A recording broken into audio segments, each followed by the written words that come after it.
Un inductor es un elemento pasivo diseñado para almacenar energía en su campo magnético. Los inductores encuentran numerosas aplicaciones en sistemas electrónicos y de potencia. Se usan en alimentaciones de potencia, transformadores, radios, televisores, radares y motores eléctricos. Todos los conductores de corriente eléctrica tienen propiedades inductivas y pueden considerarse inductores. Pero para aumentar el efecto inductivo, un inductor práctico suele formarse en una bobina cilíndrica con muchas vueltas de alambre conductor. En sí, la inductancia es la propiedad por la cual un inductor presenta oposición al cambio de la corriente que fluye por él, y está medida en henrys.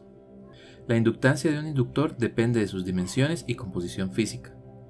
Al igual que los capacitores, los inductores disponibles comercialmente se presentan en diferentes valores y tipos. Los inductores prácticos usuales tienen valores de inductancia que van de unos cuantos microhenrys, como en los sistemas de comunicación, a decenas de henrys, como en los sistemas de potencia. Los inductores pueden ser fijos o variables. El núcleo puede ser de hierro, acero, plástico o aire. Los términos bobina y reactancia se emplean como sinónimos de inductor.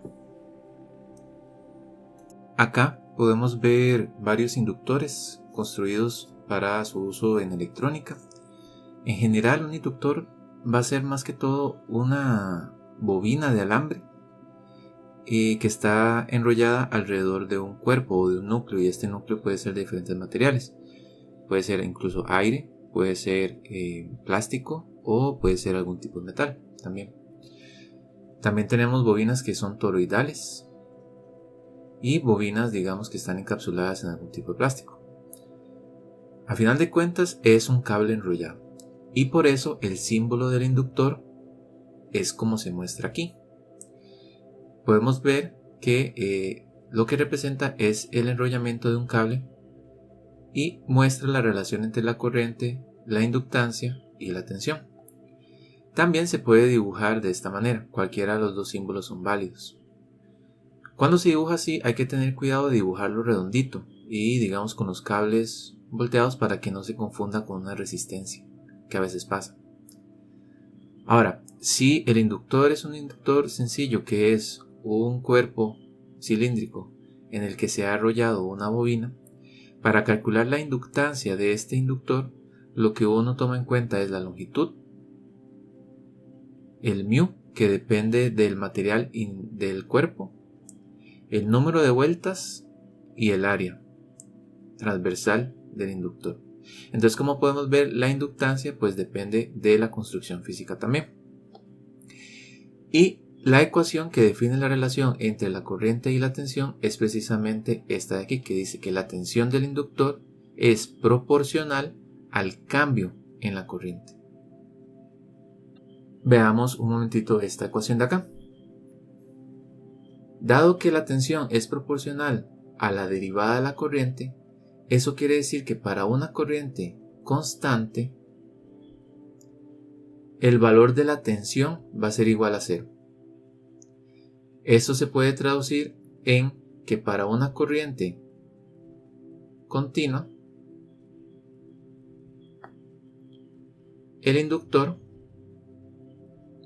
se comporta como un corto. Al contrario de los capacitores, que cuando un capacitor está en corriente continua se comporta como un abierto. Acá se comporta como un corto en el caso del inductor. Otra cosa que deberíamos verificar es si esta relación es lineal. Entonces, igual que en el caso del capacitor, tenemos que probar la homogeneidad y la aditividad. Entonces, probemos la homogeneidad. Vamos a definir la función, que esta va a depender de la corriente, como L por la derivada de la corriente con respecto al tiempo. Y si queremos probar con homogeneidad, tenemos que verificar si f de k por x es igual a k por f de x. Esta es la propiedad de homogeneidad. Entonces vamos a verificar si se cumple esta condición con esta función definida de esta manera. Entonces f de k por i es igual a L por la derivada con respecto al tiempo de k por i, que eso sería igual a k por L por la derivada de i con respecto al tiempo. Y L por la derivada de I con respecto al tiempo precisamente es f de I. Entonces esto es lo mismo que K por f de I. Entonces sí se cumple la homogeneidad. Ahora vamos a ver si se cumple la aditividad. La propiedad de aditividad dice que si aplicamos a la entrada de la función dos variables distintas, eso tiene que ser igual a la suma de la función aplicada a cada una de las variables. Entonces vamos a probarlo con la función.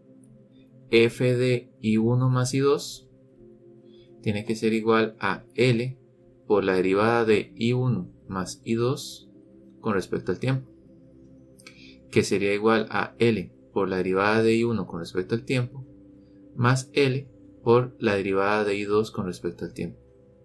Ahora, L por la derivada de I1 con respecto al tiempo es lo mismo que f de I1, de acuerdo a cómo definimos la función. Y L por la derivada de I2 con respecto al tiempo es igual a f de I2. Por lo tanto, también se cumple la aditividad. En conclusión, el inductor es un dispositivo lineal. Para analizar físicamente lo que hace un inductor, vamos a verificar este circuito sencillo, que tenemos una fuente de tensión constante, una resistencia y un inductor.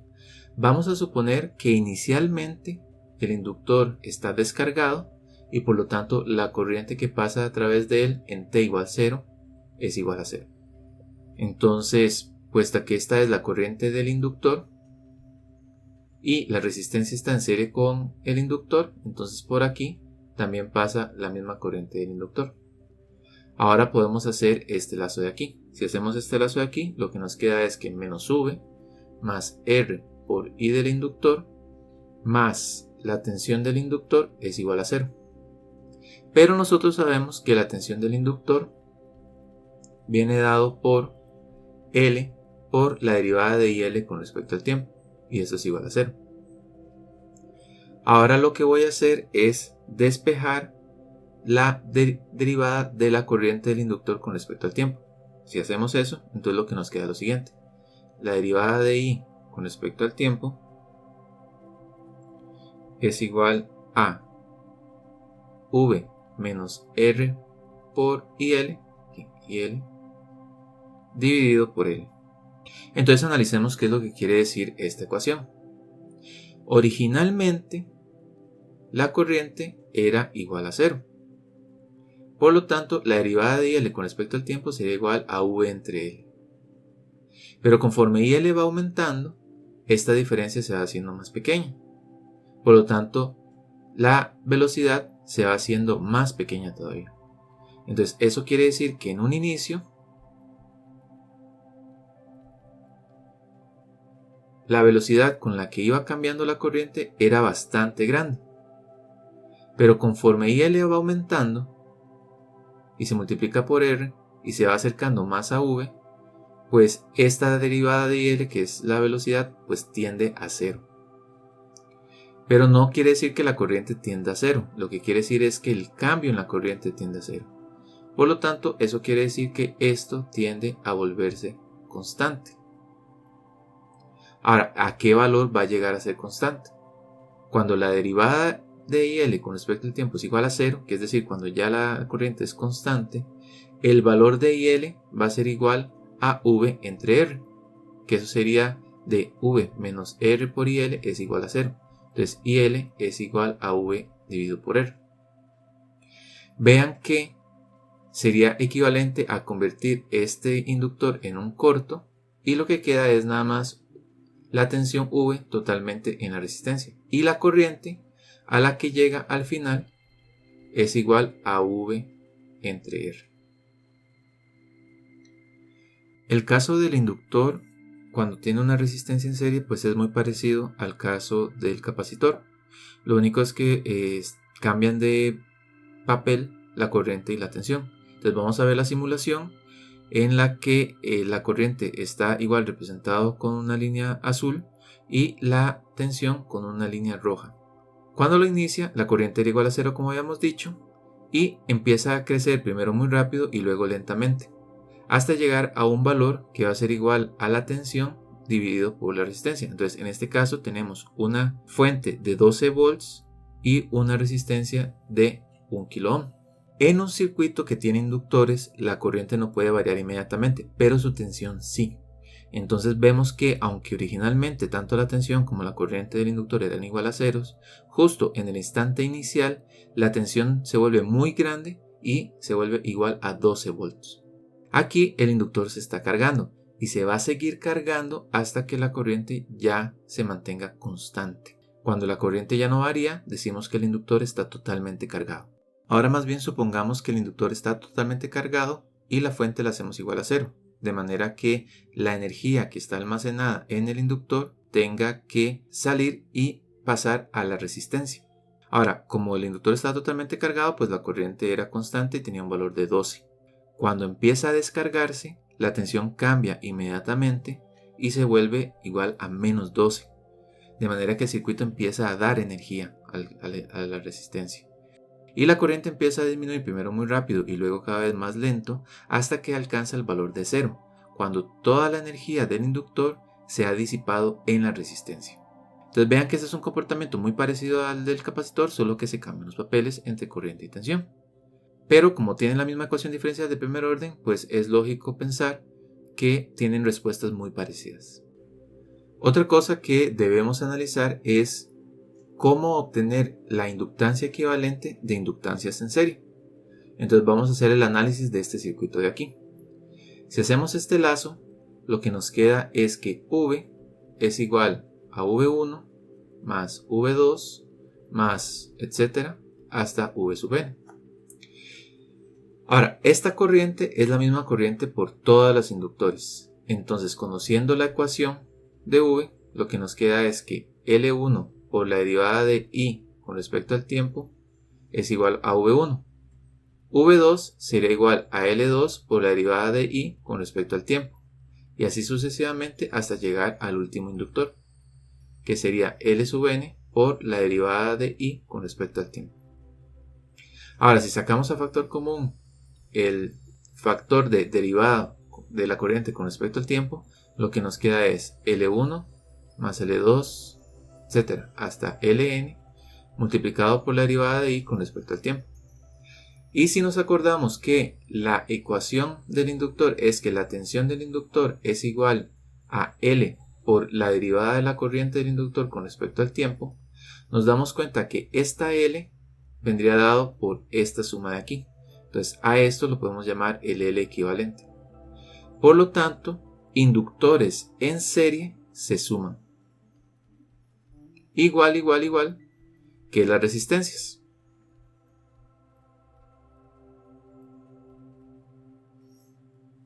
Entonces, si queremos sacar la inductancia equivalente de un conjunto de inductancias en serie, pues lo que uno hace nada más es sumar las inductancias. Ahora veamos el caso de las inductancias en paralelo. Entonces, en este caso de aquí, como están en paralelo, todos tienen la misma tensión. Vamos a suponer que por aquí viene una corriente I. Y vamos a hacer este nodo de acá. Entonces, a la hora que hacemos la suma, lo que nos queda es que I es igual a I1 más I2, etcétera, hasta I sub n. Ahora, la ecuación del inductor de cada uno de estos inductores independientes tiene que cumplir que V es igual a L por la derivada del inductor con respecto al tiempo. Pero aquí tenemos solo corrientes y necesitamos derivadas de la corriente. Entonces lo que voy a hacer es derivar a ambos lados con respecto al tiempo. La derivada de I con respecto al tiempo es igual a la derivada de I1 con respecto al tiempo más la derivada de I2 con respecto al tiempo más así sucesivamente hasta la derivada de I sub n con respecto al tiempo. Ahora sí, la derivada de I1 con respecto al tiempo es igual a la tensión del inductor dividido por la inductancia. Entonces la tensión del inductor es igual a V. La derivada de I con respecto al tiempo es igual a V entre el inductor 1 más V entre el inductor 2 más y así sucesivamente hasta V dividido por el inductor N. Saco a factor común los V's. La derivada de I con respecto al tiempo es igual a 1 entre L1 más 1 entre L2 más así sucesivamente hasta 1 entre L sub n. Todo multiplicado por V. Para que me quede de la misma forma que la ecuación del inductor, pues voy a despejar V. Entonces lo que me queda es que V es igual a 1 dividido por 1 entre L1 más 1 entre L2 y así sucesivamente hasta 1 entre Ln, multiplicado por la derivada de la corriente con respecto al tiempo. Entonces, analizando y comparando la ecuación del inductor con esta ecuación de todos los inductores en paralelo, nos damos cuenta que esto de aquí sería la inductancia equivalente. Entonces, inductores en paralelo se calculan como resistencias en paralelo.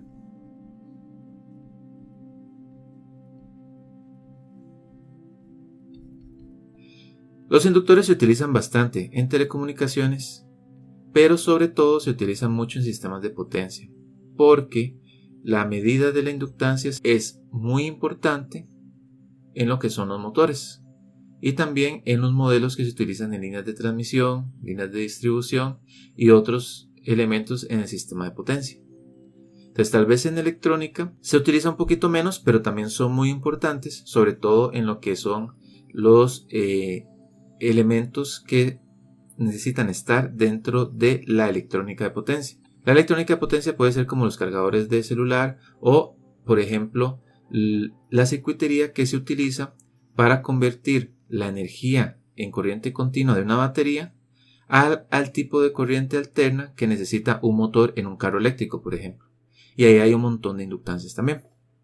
Entonces es muy importante tener en cuenta siempre cómo afectan las inductancias en los circuitos cuando se hace el análisis que nosotros vamos a ver aquí. Más adelante vamos a ver cómo se comportan los circuitos que además de resistencias tienen inductores y también tienen capacitores.